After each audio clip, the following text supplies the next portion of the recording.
Welcome to the Experience Darden podcast. I'm your host, Brett Twitty, and you are listening to a new episode. On this episode of the podcast, I'm excited to share my recent conversation with two of my admissions colleagues, Katherine Alford and Merav Frazier. We invited Katherine and Merav on the podcast to talk all about our Future Year Scholars Program. This is our deferred enrollment program for college seniors and fifth-year master's students. If you are interested in this program, this conversation is essential listening. So without further ado, here's my interview with Katherine Alford and Merav Frazier. Katherine, Merav, welcome to the podcast. Thanks, Brett. Thanks for having us.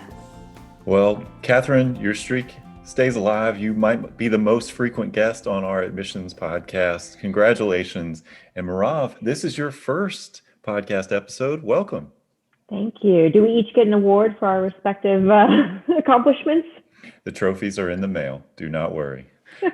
So I want to check in with both of you before we plunge into our conversation all about the Future Year Scholars Program. Merav, how are you doing? I'm doing pretty well, all things considered. I can't believe it's been almost a full year that we've been at home. So kind of just taken aback by the fact that I've been sitting in my office chair at home for the last year or so. Have you picked up any new hobbies in the midst of all of this? I've been trying a lot more. I like to doodle, and I'll watch like a how to draw video, usually cartoons, mainly Disney ones because they're the easiest. But yeah, I've definitely picked up that hobby and try to do it every couple of days. I'll put out a daily doodle and send it out to the family, or a couple to Katherine as well. She's gotten to see a few of my drawings too. All right. Well, we've had people on the podcast talk about paint by numbers, but I think this is the first mention of doodling. So we're really picking up a lot of pandemic pastimes here on the admissions podcast. Katherine, how are you doing? I'm doing really well. I've enjoyed watching and looking at Merav's doodles. It's kind of inspiring, makes me want to get into the art as well. Well, I believe you may have picked up tennis in the midst of everything going on in the world. Is that right? How did you know? Yes, I have picked up tennis. It is my new hobby. I look forward to it every week. It gets me out of bed in the mornings. The days that I get to play tennis are just happier days. All right. Well, I'm so appreciative of your taking time out of your schedules to be here. I know how busy both of you are, but Future Year Scholars, it's up and running, applications live, you got some deadlines on the horizon. So I figured this would be a great time to have you here on the podcast. Before we get into the sort of real meat of the conversation, all about the application process for the Future Year Scholars Program, I want to learn a little bit more about you and your backgrounds. Now, Katherine, we mentioned you're a friend of the podcast. You've been on the podcast multiple times, but for some of our listeners, this may be the first time they've heard your voice and maybe the first time they're really meeting you. So tell us a little bit more about who you are and your background. Well, great. It's nice to meet all of you out there. So a little bit about me. I'm originally from Lexington, Kentucky. And if there is anybody listening to this podcast who is from Kentucky, I would be super excited. I got to Charlottesville, Virginia by way of college. I studied at UVA in undergrad. And after graduating with an econ major, I worked in wealth management for 3.5 years in Alabama. Wanting to find a career where I felt like I was adding more value to the world, I pivoted to higher education. I returned to Charlottesville for my master's in education, and I've been working in the industry ever since.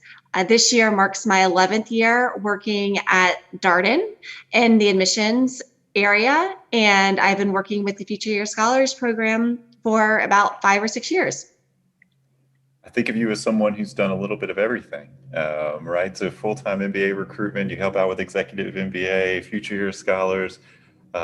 You're everywhere. A little bit of everything. It just keeps things interesting. For sure. And Merav, tell us your story. Yeah, so I'm originally from Haifa, Israel. I moved to the U.S. when I was going into the first grade. So I came in not speaking any English, and learned and became the chatterbox of the class. I lived in California for a few years before my family moved to Florida, where I pretty much grew up. Went to the University of South Florida for my bachelor's degree and master's degree. During my undergraduate degree in foreign affairs, I worked for the International Student and Scholars Office, and that's where I kind of got my career started in higher education, working with international students and planning their orientation events.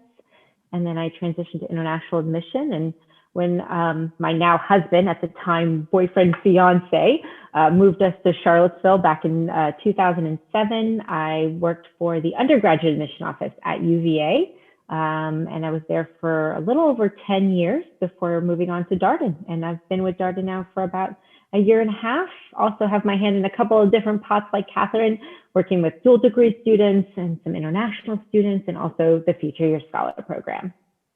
All right. Well, do you still have family in Israel? I do. I have most of my family that still lives in Haifa area. I have some family in Florida, like my immediate family's in Florida.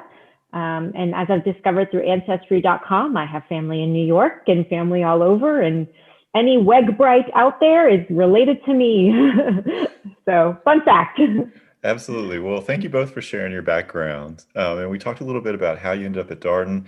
And I felt like before we really get into the application process part of this, it's also good to kind of set the stage a little bit about what we mean when we talk about the Future Year Scholars Program, because this gets abbreviated in a lot of different ways, FYSP, Future Year, but our listeners may be wondering exactly what this is. So Merav, can I come to you to sort of start this question? And what is, when you think about the Future Year Scholars Program, how do you explain it to students? Yeah, so I explain in a way of like, this is a program, it's a deferred admission program. So you are considering an MBA at some point in your future career, not immediately post-college graduation. And so you're deferring your admission for 2 to 4 years, but at the end of the day too, you have that in your back pocket so that you have this opportunity to really explore different career and take some risks in that process, knowing that you're coming back to an MBA program. So future year means you're pursuing your MBA in the future, but that you have the intent to do so. And Katherine, I know you've been working with future year applicants since the launch of this program, and you're probably talking to people who are thinking about, should I apply now? Should I just wait to apply? How do you help people think about the benefits of the Future Year Scholars Program and this process, this deferred enrollment opportunity at Darden? Right. So a lot of people aren't exactly quite sure what's going to happen in their future when they're still in college, and they're not exactly sure what they want to pursue. One thing to point out is that the MBA is one of, if not the most versatile graduate degree out there. Most master's degrees are specializing you into a particular area or industry, while the MBA is actually opening your opportunities to a lot of different industries.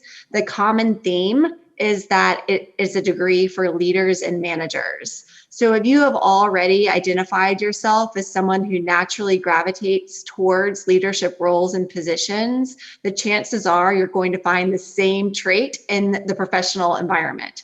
So you are likely going to be drawn to an MBA at some point in your future. So if you're in college and you're thinking, I'm a leader, I am wherever I end up, I want to be running, leading, organizing, setting the direction and the strategy, then the MBA is likely a great degree for you. And the advantage to applying while you're still in school is that first and foremost, there is no application fee. So typically we charge around $250 to apply to Darden. And so you can waive that application fee by applying through a deferred enrollment program. And when you gain acceptance to the program, it's kind of like an insurance policy. It's like, no matter what happens over the next couple of years, I know I have an offer to a top MBA program in my back pocket that I can then leverage to propel myself even further in my career. One of the things that I really appreciated about your explanation is that you started by talking about, what the MBA is and how does it sort of how it opens doors for candidates. And I wonder, Katherine, coming back to you sort of with a follow-up question, when you talk with people about this deferred enrollment program, do you find that they understand immediately what an MBA is, or do you find that they're kind of thinking through, is this something I want to do? Or are they still kind of getting educated on this path? Certainly the latter. People are still getting educated on this path. I think that the letters MBA stands for a Master's in Business Administration. And so people assume that it is for people who want to work in quote unquote business. And while it is for people who want to work in business, it's a yes and thing. It's also for people who want to work in the arts, for people who want to work in medicine, for people who want to work in law, and so on and so forth. Again, the common thread is that you're going to be a leader in those spheres.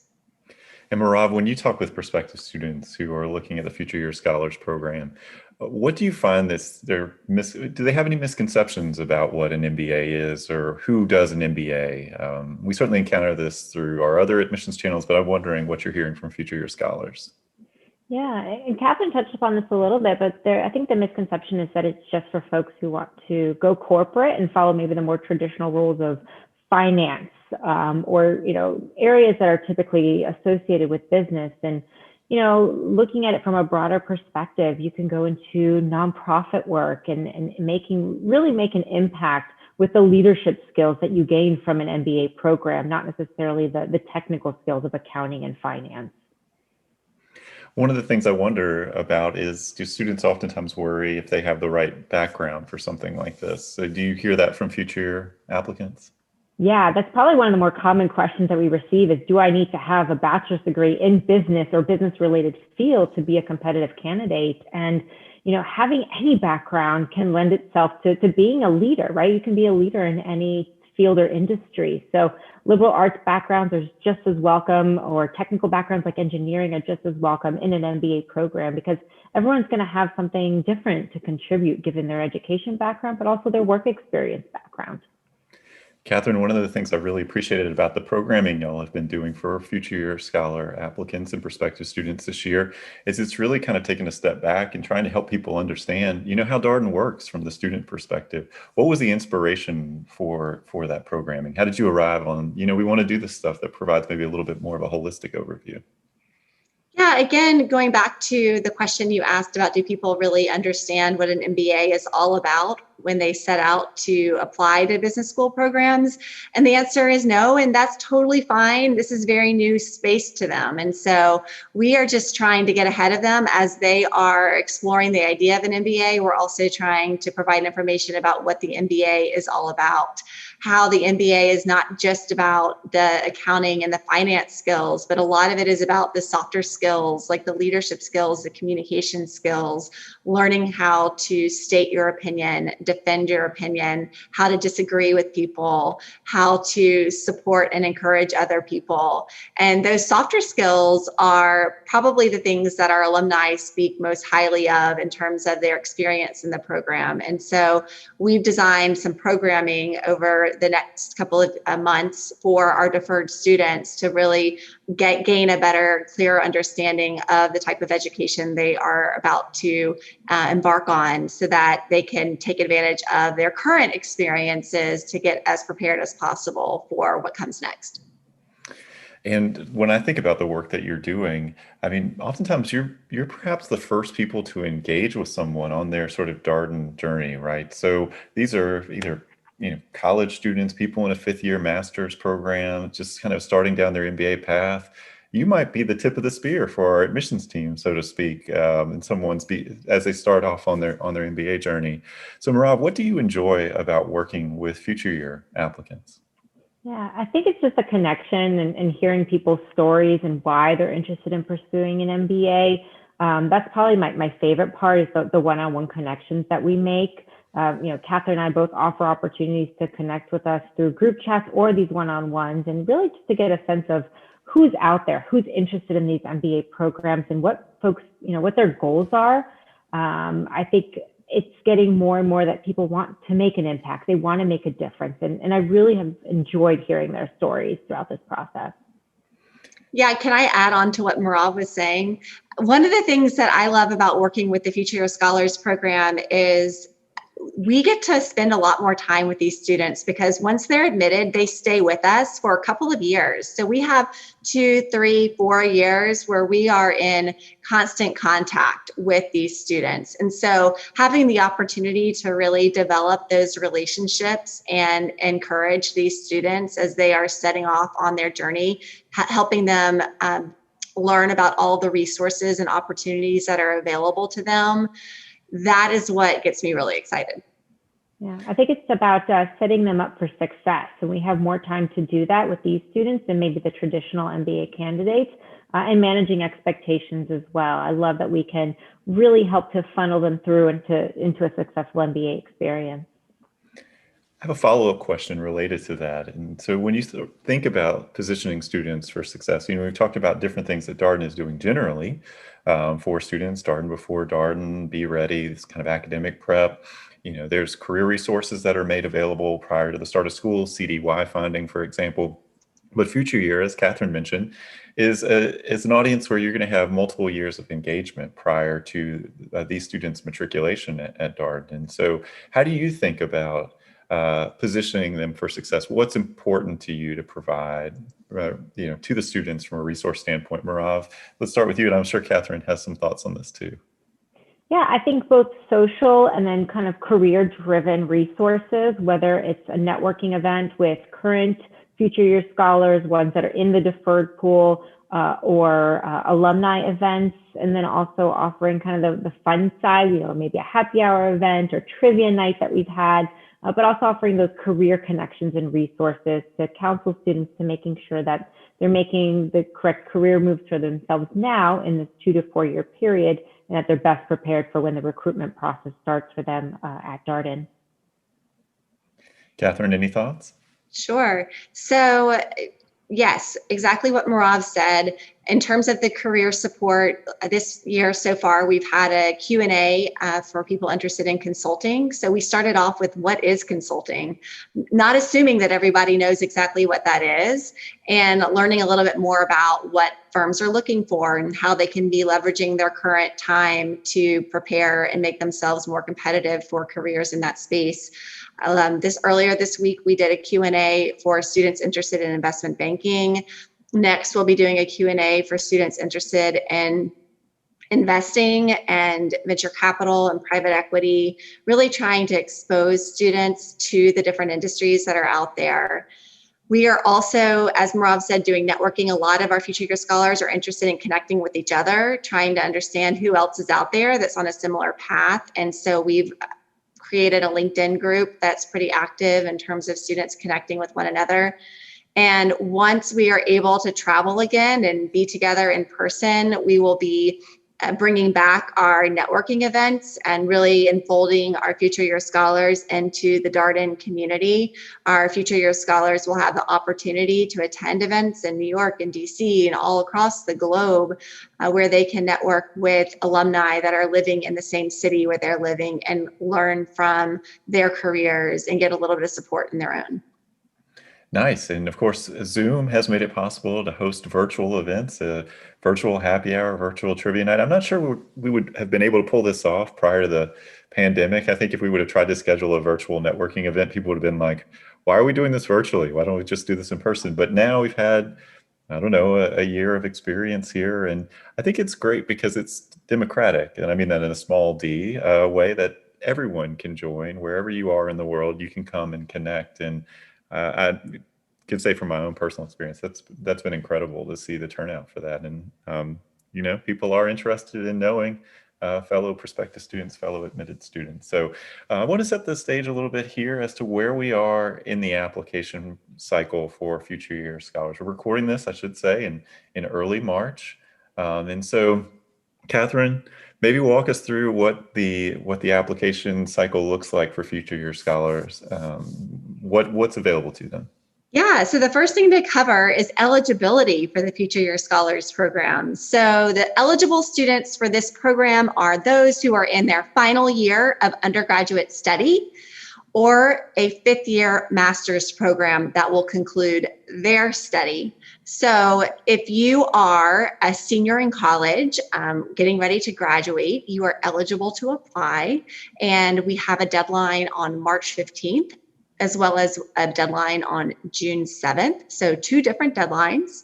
We do not have a preference on when you submit your application. Our advice is to apply when you feel like you are going to be the strongest candidate. Why do we offer 2 deadlines then? Well, some students are ready to go. I mean, in December, they're asking us if they can submit their application. And so they want to go ahead and get their application in, have their results back, and know what they're doing in the next couple of years. Whereas others might find out about this program, this opportunity a little bit later, or maybe they want to spend a few more months strengthening their candidacy with the grades, also maybe a standardized test score. And for those students, the June 7th deadline is available to them. Thank you for that overview. It's always helpful to know, first of all, who can consider this program, and then what are the dates that are out there. Merav, I know there are a lot of resources on the website about the application process and what's required. But when you think about sort of helping students get those materials together, what do you say, like, these are the things that are going to be a little bit more time intensive, or maybe where you should, as you're getting started, spend some of your time and attention? Yeah, so I like to break down the application process into parts, similarly to how we might review it while we're reading candidates. So looking at your overall academic profile, your transcripts, your test scores, any additional coursework or programming certificates that you have to really elevate that academic section.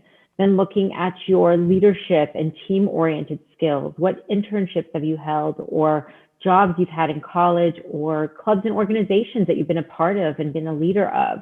These are some of the types of things that you need to highlight both on your resume and in those appropriate sections on the application.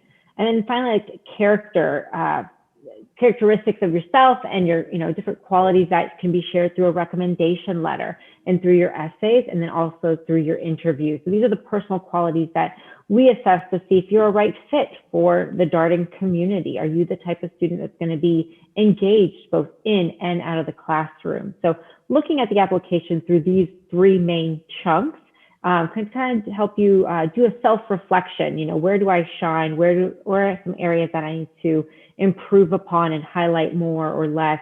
And that it's a great way to break it down when you're evaluating your application.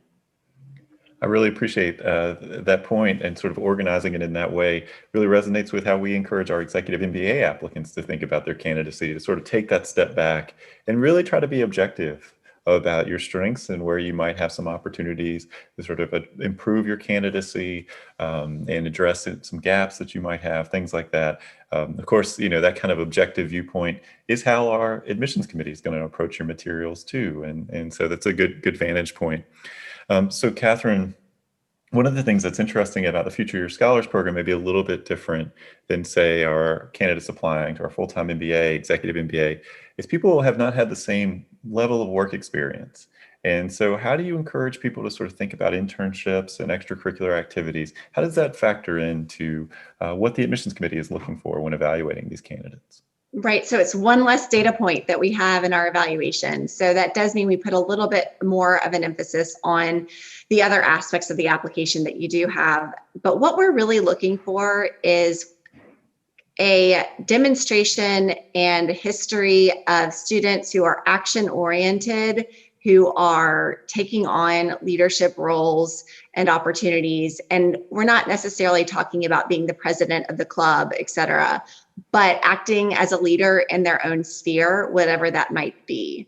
So that's what we pay attention to in reading through applications. What are the things that you care about? What are the clubs and activities that you are choosing to invest your time in? And then where is the impact that you're making in those organizations or experiences?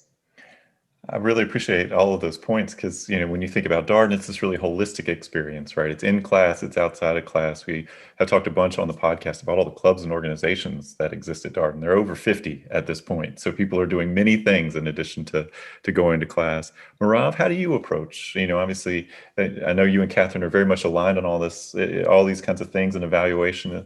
But how do you sort of think about evaluating future year candidates? Is there anything that you would want to highlight for our listeners here? Yeah, I think it's all about finding the right fit both ways. Are we the right fit for you, and are you the right fit for our program? And so when just talking with candidates during their interview or in one-on-one conversations prior to the application process, or when reviewing candidates, that's really the number one thing that's on our mind is fit, and helping you figure out if this is going to be the right type of program for you. So thinking about the case method classroom that we have and the type of programming that we have academically, Are you the type of student that's going to thrive in that type of environment? And then, as we mentioned, the clubs and organizations, are you the type that's going to have that healthy balance between your academics and these social opportunities, or will you get overwhelmed or not get involved at all? So really just trying to find that balance with students and making sure that they'll be successful with this MBA program, and that also that we can help them. Do their career goals align with, ways that we can support them and the resources that we have to offer? And also that an MBA makes sense, given what they want to pursue, and helping them figure out that process. How does the MBA fit into their overall career plan? And, is Darden a place where they can be successful and grow? So it's about the story that they're telling in their application. So Katherine, Merav, as we established at the outset, you both have deep experience in admissions. And I wondered if you had a tip or two you might want to share here for our listeners. I know you're on many webinars. Katherine, you've been on podcasts, shared a lot of expertise along the way, but you've got future year scholar applicants listening. They're curious of how you might be encouraging them to think about their applications. Anything that you might want to highlight here? Katherine, I'll come to you first. Sure. So you'll hear this from us a lot, but I think the stronger applications are submitted by applicants who have a strong level of self-awareness. So you've taken a lot of time to reflect on yourself, who you are, what you care about. I think one of the weaknesses, and sometimes we see in applications, is when people are more focused on telling us about different industries, whereas we're interested in learning about the different people that are applying. So if you can do the hard work to think about, okay, I'm involved in these clubs, what is it about these organizations that has attracted me to these organizations? And what is it about this particular industry that makes me feel like I'm a good fit for this industry? If you can take it a step, go a little bit deeper and kind of be able to draw in how you've made the decisions that you've made for yourself, that will go leaps and bounds in terms of creating a full and interesting application that is attractive to admissions officers, but also future employers.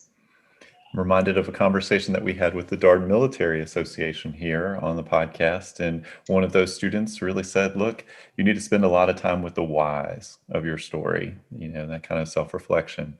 Absolutely. Merav, maybe a tip for our listeners here. Yeah, I think it comes down to also a level of just thoughtfulness in general. Are you thoughtful in this process? Are you making meaningful engagements with us? And have you just put in the effort to, like Katherine said, really think through, why you're applying with intention? And have you conveyed that intention to us? And do we get a sense of your genuine interest in pursuing an MBA program? Not just, specifically at Darden, but just in general. Like, are you passionate about this process? And that does come through in many ways, whether it's through your essays or through your interview, mostly, where we get to know that more of those personal traits. That level of thoughtfulness is something that I really look for, and someone should really, think about when going into this process. So you've mentioned the interview a couple of times, and so we have the application itself where candidates are providing, information about who they are and sort of introducing themselves to the admissions committee. You have the interview, and Darden's approach to interviewing may be a little bit different than what candidates are seeing at other schools. Katherine, any tips or suggestions you share with candidates as they think about approaching the interview? Sure. So at Darden, interviews are by invitation only. So you've already gone through a bit of a screening process before and being invited to interview.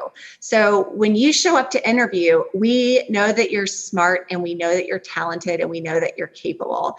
And what we're trying to get a better feel for in the interview is your communication skills, your self-awareness, and your excitement and enthusiasm for Darden. How interested are you in this program, and why? And so, as silly as it sounds, my tip is to practice telling your story.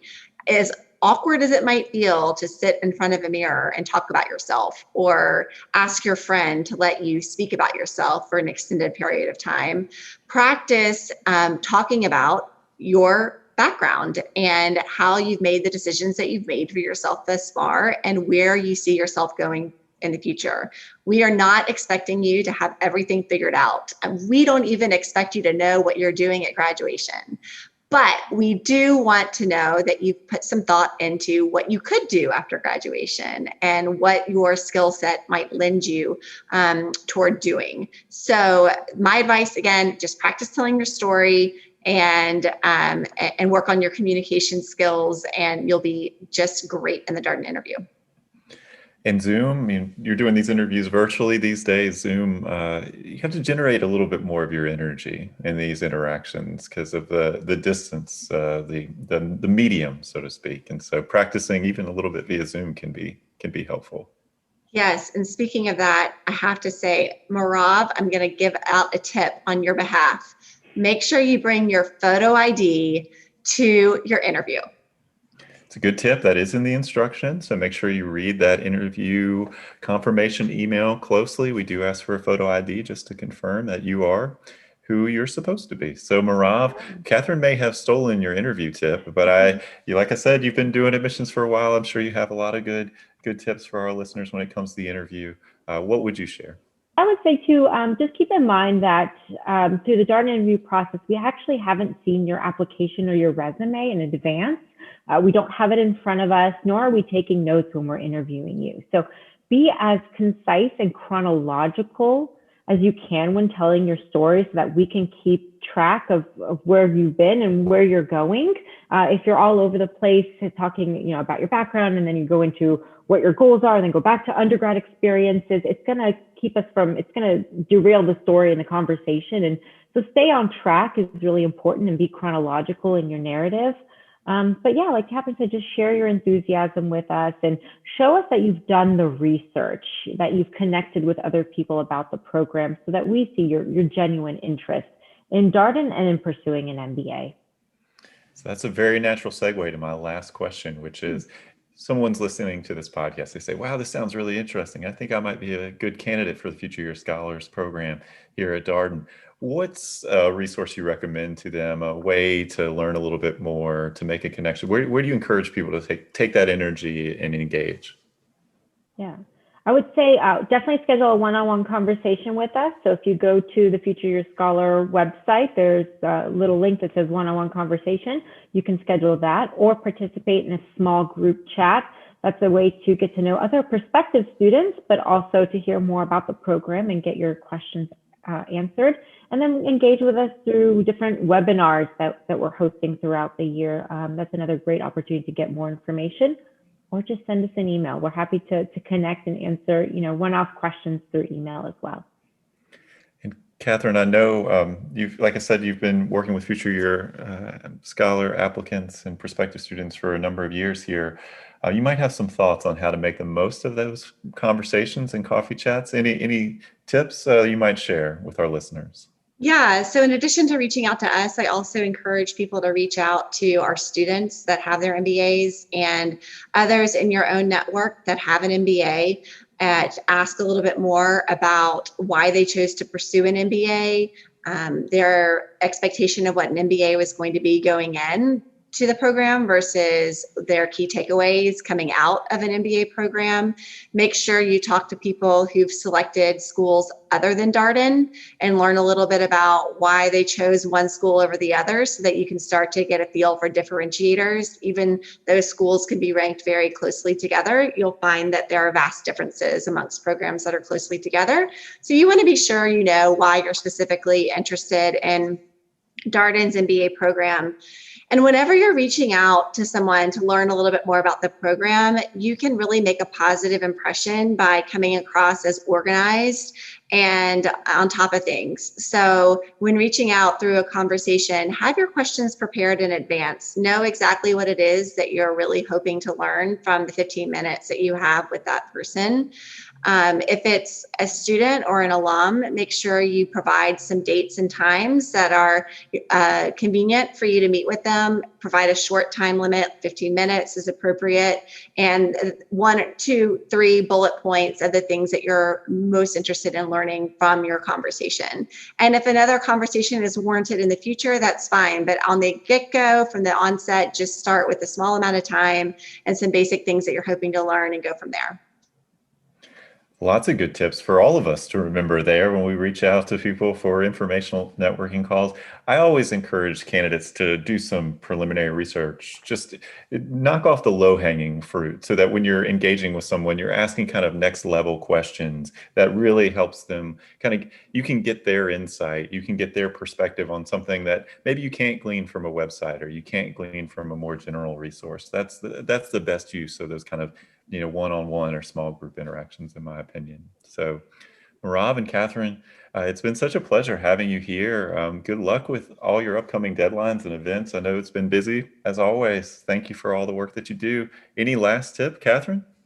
Yeah, good luck to all of you who are out there thinking about an MBA. I encourage you to reach out to us and chat with us. This is why we do what we do. We enjoy getting to know more about you. So don't hesitate to reach out, ask us any questions that you have, and good luck with your application. Thank you so much for having us, Brett. It's really been fun to do this with you. And I just want to echo what Katherine said. Please connect with us. And that was my interview with Katherine Alford and Merav Frazier, two of my colleagues here on the admissions team at the Darden School of Business. As always, if you have any comments, suggestions, requests, anything you'd like for us to cover here on the podcast, we're all ears. We can be reached at Darden, that's DARDEN, @virginia.edu. Until next time, stay safe, be well, and thanks for listening.